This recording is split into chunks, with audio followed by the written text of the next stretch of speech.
Friends, இந்த beetroot ஊறுகாவை பாருங்களா, பார்க்கவே எவ்வளோ ஒரு சூப்பராக இருக்குது. டேஸ்ட்டு பார்த்தோம்னா அந்த அளவுக்கு சூப்பராக இருக்கும். யாருக்கெல்லாம் பீட்ரூட் பிடிக்காதுன்னு சொல்கிறாங்களோ, இந்த இந்த மாதிரி பீட்ரூட்டை மட்டும் ஊறுகாய் பண்ணி கொடுங்க.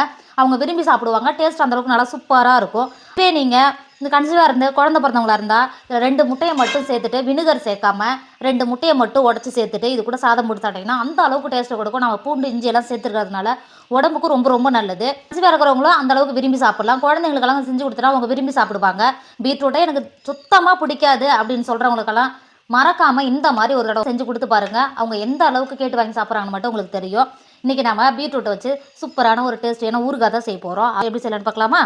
Hi friends, welcome to Kerala சமையல். இந்த கேரளா சமையலில் நம்ம பீட்ரூட் ஊறுகாய் தான் செய்ய போகிறோம். இந்த பீட்ரூட் ஊறுகாய் பண்ணுறதுக்கு நான் 4 பீட்ரூட் எடுத்திருக்கேன். நம்ம மேலே இருக்கிற தோலெல்லாம் நீக்கிட்டு நல்லா கழுவிட்டு எட்டுன்னு வந்திருக்கேன். இப்போ இந்த பீட்ரூட்டை மாற்றி வச்சுக்கோங்க. பீட்ரூட்டை மாற்றி வச்சுட்டு பீட்ரூட்டை நல்லா துருவி தான் எடுக்க போகிறோம். அது கீழே ஒரு பிளேட் வச்சுக்கோங்க. நம்ம பீட்ரூட் துருவும் பார்த்தீங்களா, அந்த துருவில் எடுத்துக்கோங்க. இப்போ இந்த பீட்ரூட்டை இந்த மாதிரி துருவி எடுத்துக்கோங்க. இந்த மாதிரி நீங்கள் துருவும் போது நல்லா பூ போல் கொட்டுங்க பாருங்கள். இருக்கிற பீட்ரூட்டெல்லாம் இதே மாதிரி துருவி எடுத்துக்கோங்க. இப்போ இந்த ஊறுகாய் பண்ணுறதுக்கு இப்போ ஒரு பாத்திரம் வச்சுக்கோங்க. 1/4 கப்புக்கும் 2 டேபிள் ஸ்பூன் கூட இருக்குது நல்லெண்ணெய் சேர்த்துக்கோங்க. நல்லெண்ணெய் சேர்த்து பண்ணும்போது இதோட டேஸ்ட் அந்தளவுக்கு சூப்பராக இருக்கும். இந்த ஊறுகாவை நீங்கள் ரெடி பண்ணிவிட்டு 1 மாதம் வச்சுருந்தாலும் கெட்டு போகாது. எண்ணெய் சேர்த்து கொடுத்துக்கோங்க. எண்ணெய் சேர்த்து எண்ணெய் நல்லா சூடாயிடுச்சு. 2 டேபிள் ஸ்பூன் அளவுக்கு கடுகு சேர்த்துக்கோங்க. இப்போ பாருங்கள், நம்ம சேர்த்த கடுகு நல்லா பொரிஞ்சு வந்துருச்சு.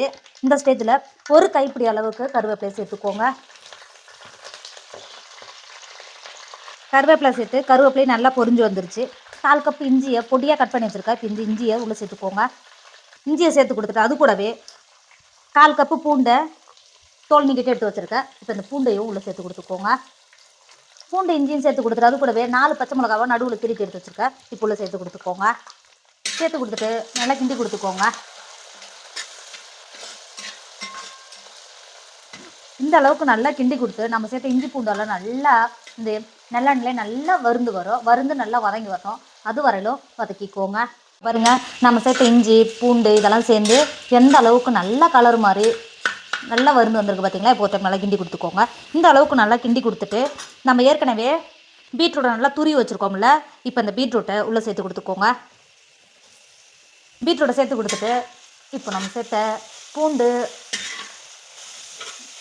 இஞ்சி எல்லாம் சேர்ந்து வர மாதிரி இந்த மாதிரி நல்லா கலந்து கொடுத்துக்கோங்க. இந்த அளவுக்கு நல்லா கலந்து கொடுத்துட்டு நம்ம இது வரைக்கும் உப்பு சேர்க்கல.